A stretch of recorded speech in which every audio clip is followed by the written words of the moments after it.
This is the Augusto Digital Insights Podcast, and I'm your host, Brian Anderson. Here we talk to industry leaders about how they're using digital technology to transform their businesses. There's a lot to cover here, so let's get started. Welcome, everyone, to the Augusto Digital Insights Podcast. This is your host, Brian Anderson. I am with April Dunford today, and April is a guru at positioning and marketing, and she has amazing insights to share. So I'm really looking forward to this interview. It's good to be here. April. Thanks for having me. Thanks for being with us. And maybe just share a little bit about your background, April. It's really interesting. Because of my experience, which, is probably a poor teacher, but because of my experience, I always had this idea that product marketers make good vice presidents of marketing, particularly in B2B.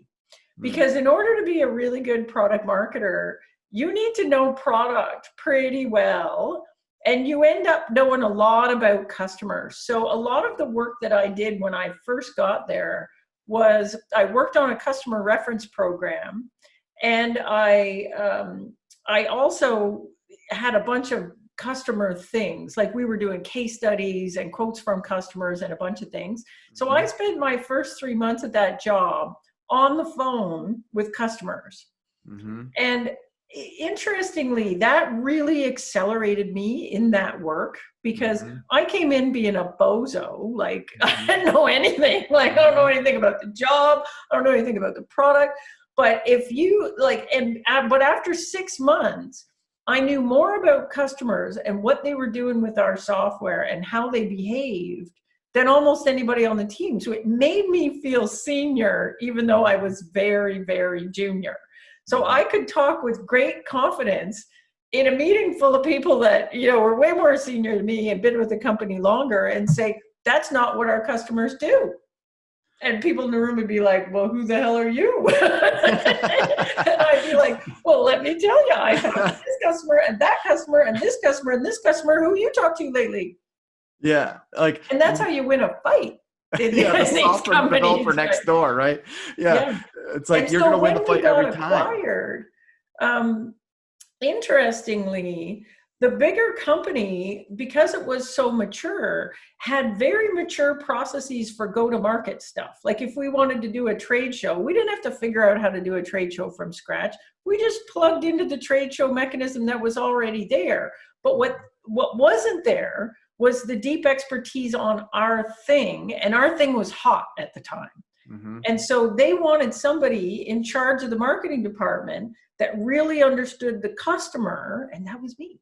Yeah, that's so interesting. Like, I would say that's a big challenge for a lot of companies, like understanding their customer. It's a limited set of people in a company that really understands the customer.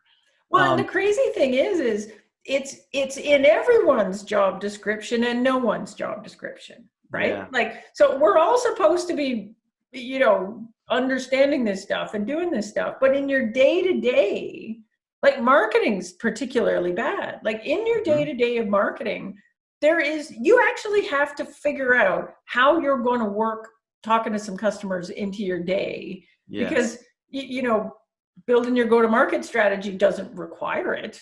Right. It should, but there isn't, you know what I'm saying? Like I'm not like a salesperson. I'm not calling customers every day and doing stuff. So if I don't figure out a way to get that, you have to figure it out. For me, again, first job, I'm lucky. Literally almost the first task I got given when I was at this company was they gave me a list of 200 customers, and they said, to tell you the truth, April, we're thinking about killing this product because it's not selling enough, and maybe we're going to take the money and invest it elsewhere. So we'd like you to talk to at least 100 of these 200 customers and find out how pissed off they're going to be when we end of life it. That was your assignment. That was my job. And did you have to make the appointments to talk to them by yourself? Right. So I'm junior. We're a little startup, right? I'm junior. I'm like, how do I do that? They're like, whatever, figure it out. And so that experience, and they gave it to me because I was the junior and no one else wanted this crappy job. Right. So they're like, oh, yay, the new girl, let's give that to her. but I'm telling you that thing. So I learned so much. I spent a month doing nothing but that. Yeah. Right. And I learned so much in that. One, I learned, how do you actually get a customer? And we're selling to really techie people. We're selling a techie thing to techie people.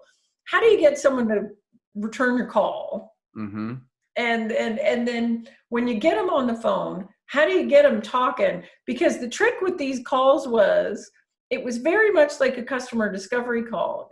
I'm not there to sell you anything. Yep. I got this bad news in my back pocket, but I can't tell you about it because we haven't made a decision yet. Right. Yeah. And so I'm calling and I'm like, hi. So I had this whole like help a sister out thing. It was literally like, I'd call and say, I know you're super busy, but I'm brand new at this company and I know you guys have my product in there and it would really help me out. Like, I'm a little worried my boss might fire me if you don't call me back. I love this strategy. I'm going to use this. If you don't call me back, and I only need 20 minutes, and I promise you this is not a sales call. I just want to know what you're doing with the product. That's it. I'm going to ask you like 3 questions and that's it. And that pitch worked really good, but it took me a long time to get to that pitch. But once I got to that pitch, techie people would call me back. They feel bad for me. Yeah. So they call me back and I sound all non-threatening. And I tell them right up front, this isn't a sales call, because that's why they don't call you. They're worried you're trying to sell them something. And it's not a sales call. And I just want to know what you're doing with the thing. So then I get these guys on the phone. And the magical thing about that story is this product, we had launched it and we had conceived of it as personal productivity software. It was going to be a relational database that you run on a PC that actually does ANSI SQL. Mm-hmm. So at the time, if you wanted a relational database that did SQL, you had to run that on a great big server and you had to have an administrator. Like, it took you a week to get the damn thing installed. Mm-hmm. This was like the lightweight, low footprint, put it on a PC, 3 clicks and you got it installed. And I can run SQL queries on it. Mm-hmm. So we're a bunch of techie people. We think that's amazing. They launch it and, you know, they sell like a couple hundred copies of the thing, mm-hmm. but it doesn't really take off. And so I get given this job, call all these people and let's see if they're going to be all bummed out when we turn it off, because we just want to see how mad they're going to be. And so I embark on this thing. I get the first 20 people that I talked to didn't even know they had bought the product. Like I said, hi, I'm calling from Wacom, and they're like, well, we have your compiler. I don't think we have a date. And I'm like, yes. Here's my records show that you purchased it on January 26th. And they're like, oh yeah, that thing. Yeah. We fooled around with it for a couple of weeks and then, and then we never use it again. I'm like, okay. So I get done 20 of these calls and I'm like, we're going to shut this thing off. No problem. Nobody's going to cry when we shut this off. They don't even know they have the darn thing. Then here's what happens. Then I have conversation 21. I get this guy on the phone and the guy, I'm like, hey, I'm calling from Wacom. He's like, oh my God, that thing changed my life. I love that thing. And he starts freaking out. He's like, oh, and he tells me the story of what he did with it. So what he did was he wrote some code and he basically put this database on this is so long ago. This was like early days of giving sales reps laptops. He's like, well, I put the thing on the laptop for the sales reps and now they can take orders in the field. What they used to do was they took an order by hand on a piece of paper and then they come back to the office and put in our order system, which has this big Oracle database. Well, now what they can, and they'd make a mistake and they'd have to go back and whatever. Now what they can do is they got this SQL database on their laptop. I wrote them a little front end on it. They take the order while they're in the office with the customer. They come back, they plug it in and it syncs up to the Oracle database because it's all SQL. Ooh.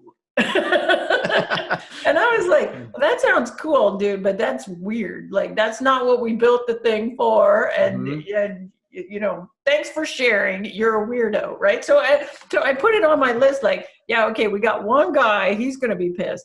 but everybody else is fine. We shut it off. I do another 10 calls. No one cares about this thing. Then I find another one. And that guy is doing the exact same thing.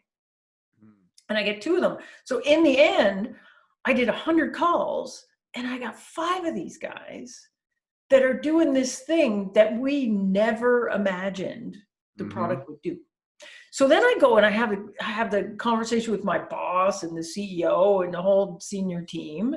And I'm presenting, my findings of my month of calling customers. And I'm like, good news, bad news, depending on how you define good and bad. Like, here's what I've learned. What I've learned is the vast majority of customers, like 94% of them, are not going to care if you shut this thing off. You are correct. It is an absolute failure. However, I got 5 doing this other thing, and they're freaking out happy. Yeah. So what the company decided to do was to run a test. Could we sell it as this other thing? And that required a giant not shift in just positioning. It was like pricing. We had a monkey with product a little bit, but surprisingly not that much. But the roadmap would change.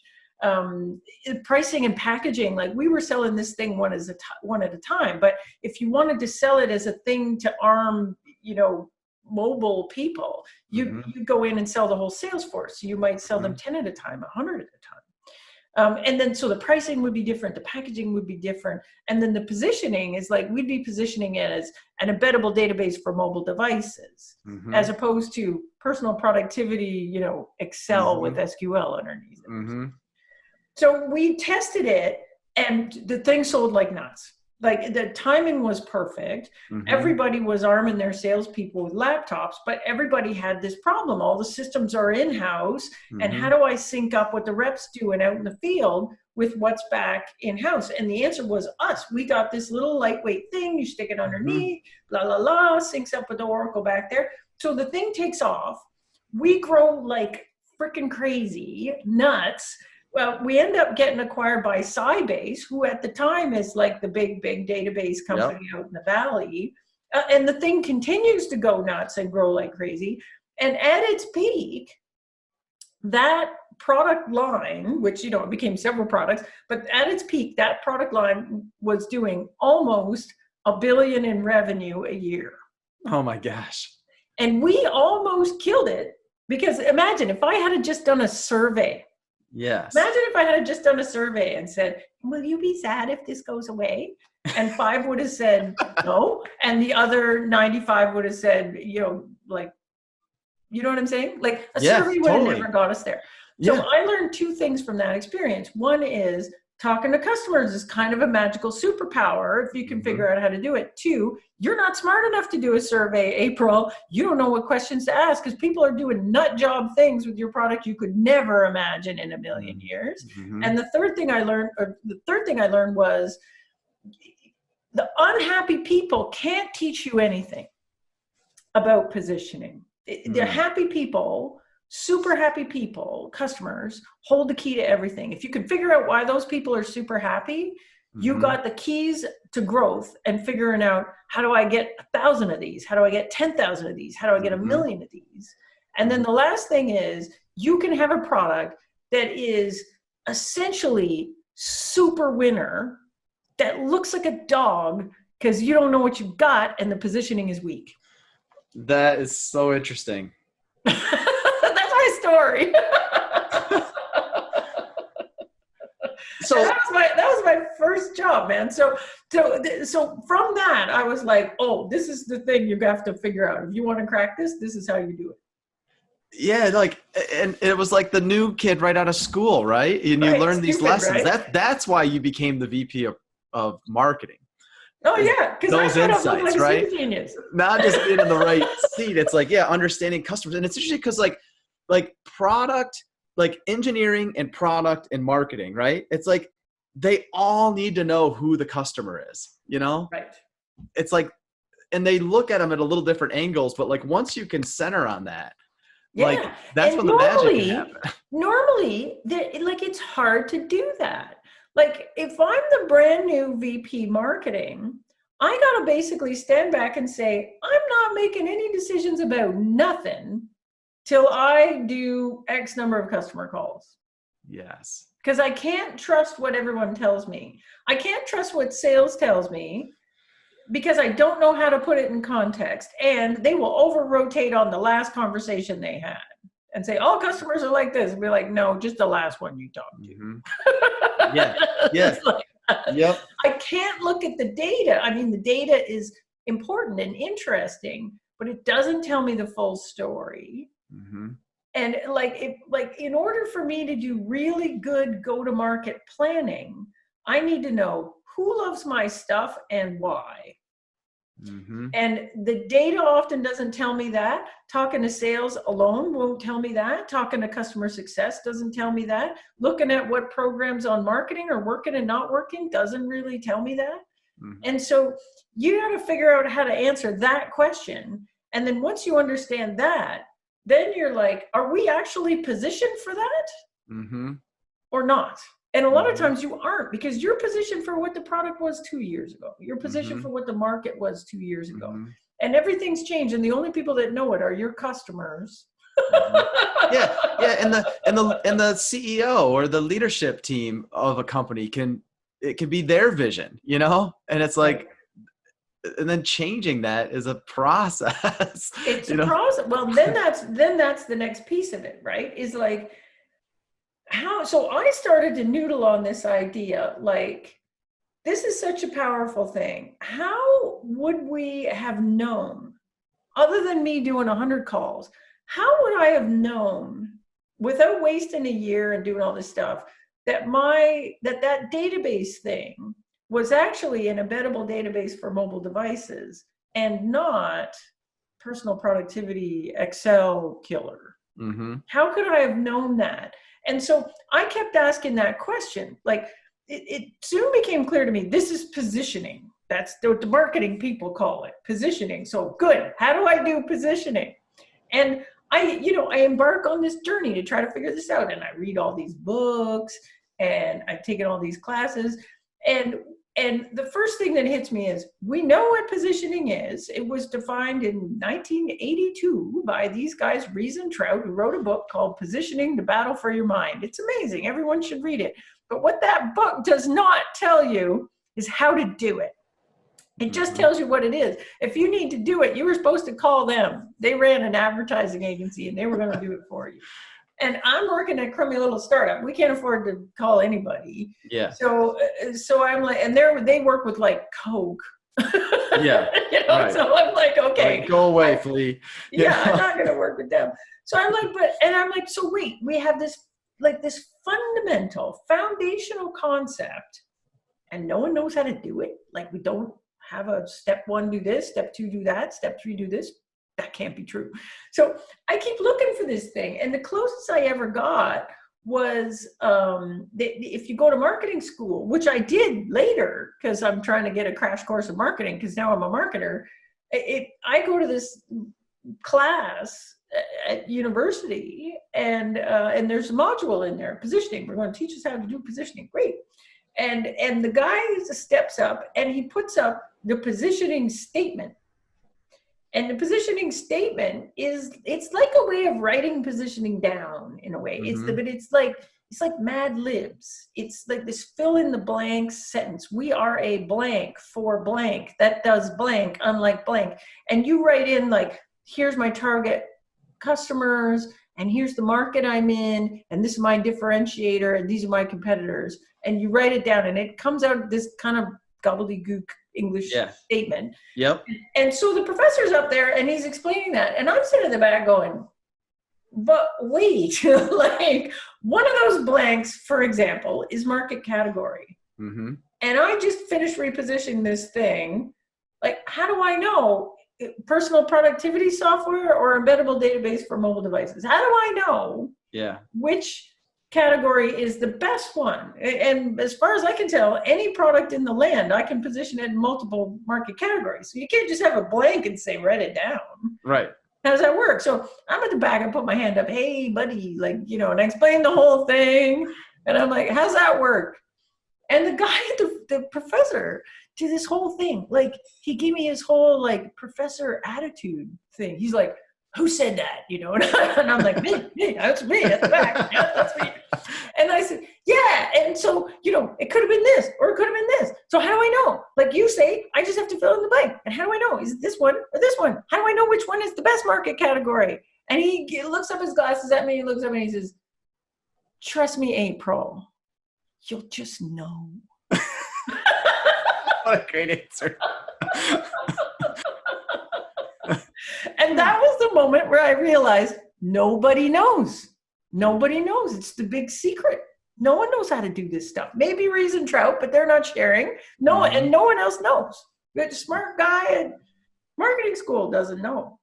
Mm-hmm. So that's what's sort of got me on this. Well, there's got to be a way to do it. And, and because I'm an engineer, I was like, well, we'll solve this like all problems. How hard can it be? We're just going to break it down into pieces, solve for the component pieces, put the pieces back together. Voila. Perfect. Mm-hmm. So, and positioning, it's easy to break into pieces because the component pieces of positioning are, in essence, the blanks on the positioning statement. And so it's market category, competitive alternatives, unique features, value for customers, and customer segmentation. Like, who's the customer I'm going after? Who's my target customer? That's it. 5 pieces. Yep. I can break it into 5 pieces. All I got to figure out now is, how do I find the best answer for the 5 pieces? How do I smash it together? Voila, problem solved. And so I get to this stage, and then that's when you break it apart, you're like, ooh, actually, the tricky part in this is that all the pieces actually have a relationship to each other. Which is something the positioning statement doesn't clue you into. And in fact, nobody ever talked about this in anything I learned about positioning. If I say, look, what is the unique value that my product delivers to customers? That is completely dependent on my unique features, right? Yep. So those things are related. My unique features are only unique when I compare them to a competitive alternative. So I can't figure out distinct value, unique feature. I need to figure out competitive alternative. My target customer, my ideal customers, are essentially the people, if we're talking about businesses, the companies that care the most about my unique value. That's what makes them ideal. They're a good fit for my stuff. So those 2 things are related. And then the last bit, which is market category, you can think of it as, it's basically the context that I position my product in that makes this value that I've got obvious to these people that I'm trying to communicate it to. So I can't figure out market category without knowing those 2 things. So where do I start? And the more I thought about this, I spent 6 years where I decided it's impossible. There is no starting point. Everything relates to everything. And all you can do is pick one, work your way around to all the other ones, and then test it. And if it works, great. And if it doesn't, you throw it out and you try something else. And it's just trial and error. And for 5-6 years, that's how I reposition stuff. Trial and error. And then I had an epiphany of sorts in that I started reading a lot of jobs to be done stuff, Clayton Christensen and so I started reading this jobs to be done stuff, and I had this. You know this jobs to be done. You know the milkshake story. Yeah, because what's interesting is it's the same thing with the positioning statement. Like, there's not like a guide that says how to do jobs to be done. It like there's a few of them now, but it's like Clayton Christensen was just a theory, Right, it's getting better now. Yeah. But the jobs to be done stuff got me thinking about where the starting point was for this stuff, because that's kind of what they're trying to do in jobs, right? It's like, what's the job the customer's trying to do? And I thought maybe the starting point is the job. We have to figure out the job. But in order for me to do jobs interviews and all that stuff, I kind of had to know all the other stuff. So I couldn't start with the job. And a lot of times I was in these companies where it wasn't really the job. And so I started bending my brain around this thing. And eventually I had this epiphany that actually what it is that matters is, like, the milkshake story in Jobs to be Done is that one where, they're selling all these milkshakes in the morning and they can't figure out why. And it turns out people are actually using them for breakfast, but also because it's boring and you're driving. And so they're going through the drive-through. And so the conclusion of that story was, they made the milkshake thicker and to last longer and whatever. Right. I read that story as a marketer and went, no, dummies, your positioning's wrong. It's a smoothie. Right?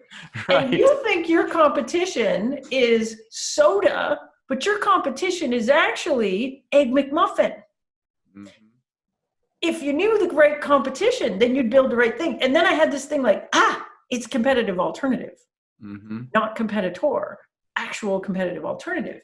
So the trick in this, and it worked, and I went back and reworked all my old stuff and said, could I have known that if I'd understand happy customers and who my happy customers think their competitive alternative is, then I got something. That's the starting point. So that's it. So you start with competitive alternative. So you start by saying, who are my good fit customers now? I don't need to know why they're a good fit. And most of the time I don't know at this stage. I don't need to know why they're a good fit, but I can NPS them and know who's happy and who's not. And if I talk to those folks on the phone and say, look, if my thing didn't exist, what would you do? Yeah. It's like a jobs interview, right? If my thing didn't exist, what would you do? And their answers are often totally surprising. Like in B2B software, we often think of our competitors as other companies that look just like us, when in reality, the competitor is often like, if you guys didn't exist, I'd just do this in a spreadsheet. Or I'd hire an intern to do it. And so you need to actually understand who, in the mind of your best customers, who do they think you compare to? And then you have to say, what have I got that they don't have? How does that translate to value? Therefore, what are the characteristics of a customer that makes them really put a high price on that value and therefore a good fit for my stuff? And then what's my best market category, given I'm trying to position that value for these people? What's my best context to put it in? And so once I figured that out, then I had a methodology that I could do step 1, step 2, step 3, step 4. And for all the companies I worked at after that, that's what I did. Interesting. Yeah. And now as a consultant, that's what I teach people. So I have a book with the methodology written down. And again, I don't know if it works for everybody, but if you're B2B tech, it does. Yeah. And then what I do as a consultant, I got it. I got one here too. I got one here in the frame. Look right there. And so that's what I do. And but it took it literally took me 10 years to figure it out. That's amazing. Yeah, that's so interesting.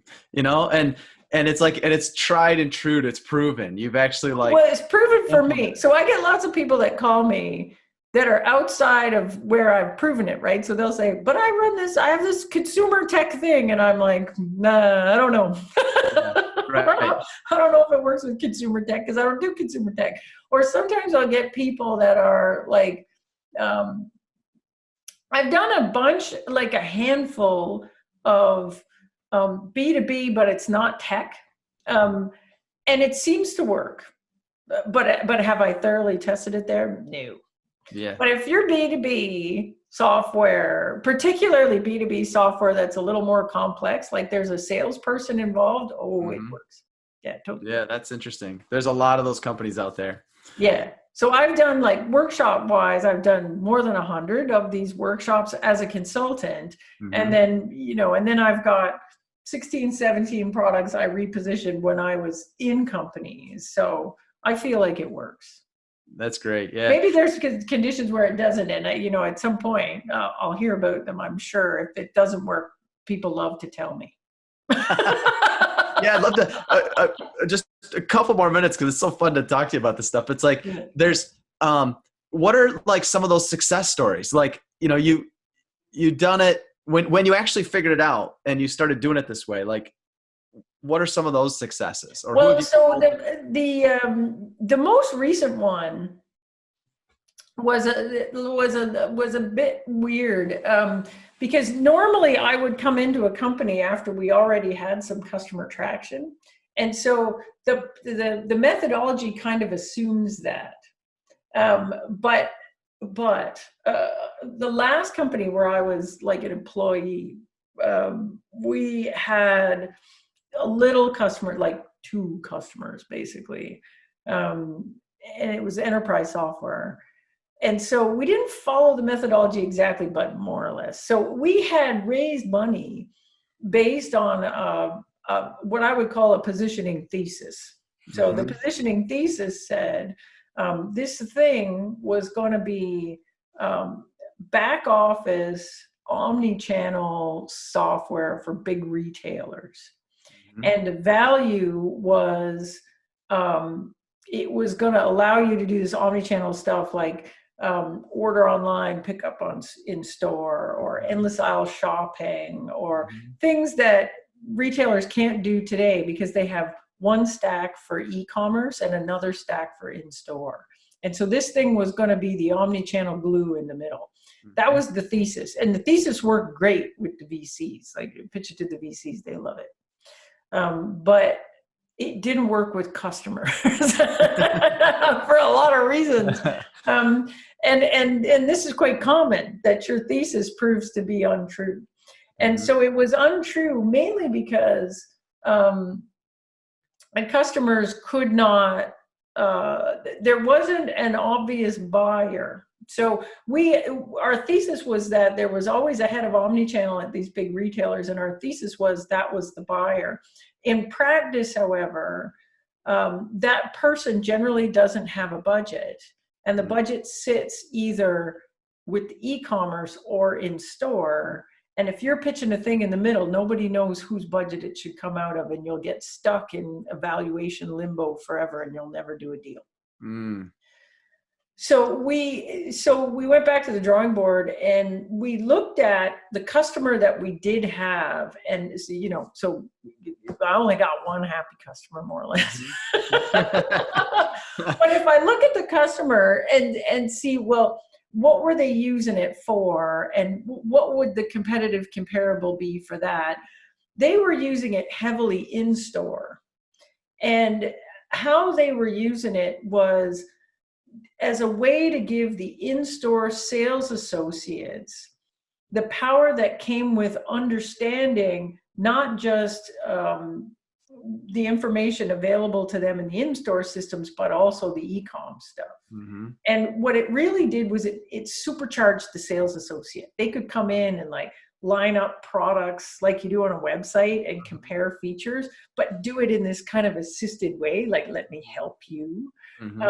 They could do things like price comparisons, like, which, is a routine thing that some of these companies do on their websites, but you can't do it in store. And so what the result was, people bought more stuff in the store instead of like showrooming, where they come in, they look at it, then they leave and they buy it from Walmart online because it's cheaper. So instead so we got this idea that we could reposition this thing as a solution for sales associates, a mobile solution for sales associates, run on a tablet, supercharge your sales associates.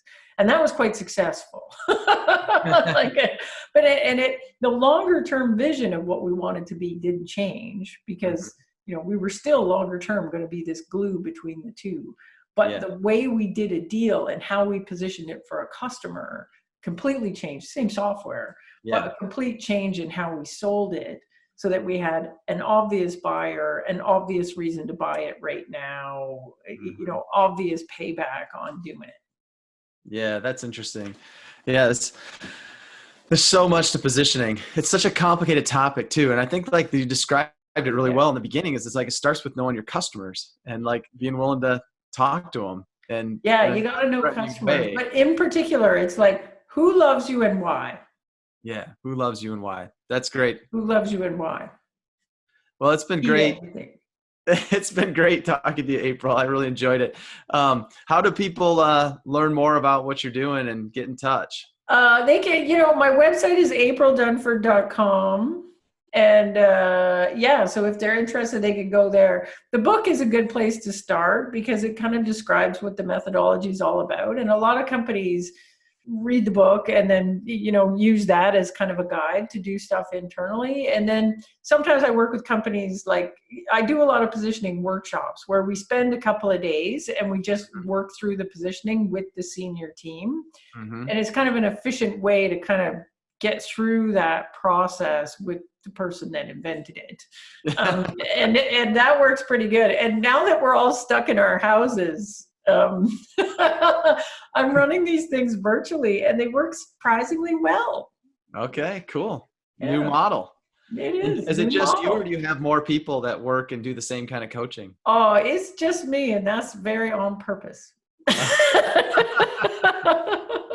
I've spent decades running big teams, and I'm taking a break from having employees. Maybe I'll have some next year, but this year I'm really enjoying being, I'm kind of picky about the companies I work with, and you can be when you're just a person. And I'm very narrow in who I work with. Like, you got to be tech, you got to be B2B, you got to be in this thing. You got to pass my qualification criteria where you got to, if I don't think you have a positioning problem, I don't take you on. Yeah. If I don't think we can do good work together, I just say, nah, I'm too busy. Yeah. Yeah. You get to choose, right? Yeah, I like it. This is kind of my third phase of my career. Like, I feel like I spent 25 years, like, managing big teams of, people and working with startup founders that, aren't always easy people to work with and stuff. And now I'm kind of enjoying just doing what I like. That's great. Yeah. That's great to be at that stage. It is. You got to be old, but once you get here, it's good. You're not at all. At least you don't look that old. I think. Oh, thanks. I'm getting old. Well, yeah. Thanks again, April. It's been really great, and we're looking forward to getting this message out to our community and hopefully helping them. And thanks for publishing all that knowledge and all that great work that took a career to develop. Yeah. Well, thanks. It's been good to be here. Thanks for having me on. Hey, thanks for listening to the Augusto Digital Insights podcast. Augusto is a custom software design and development company. If we can help you on your next project, or you just want to say hello, contact me today by calling 616-427-1914 or visit www.augustodigital.com. Remember, you can always find this podcast on iTunes, Spotify, Google, and YouTube.